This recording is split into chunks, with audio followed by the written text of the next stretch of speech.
मोजां मोननायखौ मोजां मोननाय बुङाथ' लोगोफोर साखिनायनायसो बुङो प्रि-टेस्ट। मा नोमफाया खोन्थादों नामा नोंनो बुरबक सिख्ला मोजां मोनलायबानो बिदि प्रि-टेस्ट नायनाय होना मिन्थिबायना नानि हामा बिदि होननो बयबो गोसो गोथारै मोजां मोननाय दङ सोरबा सोरबा ओरै उरै एल' एलाखौनो खालामफेराखै मिन्थिबाय नोंहासो बिदि खालामफेरदों खोमा खालामजाफेरनो मोन्दों खोमा गासिबो मानसिया बिदि नङा मिन्थिबाय गासिबो सेंग्रा सिख्लाया बिदि नङा खायसे खायसे मोजांबो थायो गाज्रिबो थायो मिन्थिबाय बे गोसो गाज्रि गरम बाराफ्रासो गोसोथोलायबानो एरखम लेंलांलायना बेरायनोसै हाग्राफोरा ब्र' होहैनोसै सोरबा सोरबा न'आव लेंलांलायनानै जानोसै बिदि नंजोबा मिन्थिबाय बयबो हामा बिदि दाबुं मिन्थिबाय। सोर सोर साखिनायनो मोनखो हा?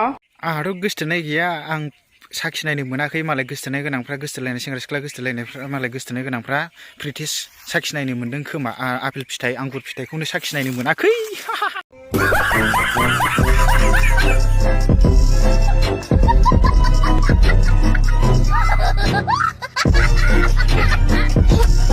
नोंथांमोना भिडिअखौ मोजां मोनदोंबा लाइक शेयार खालामना हो ओमफ्राय कमेन्ट खालाम ओमफ्राय चेनेलखौ साबस्क्राइब खालामना हो लोगोफोर।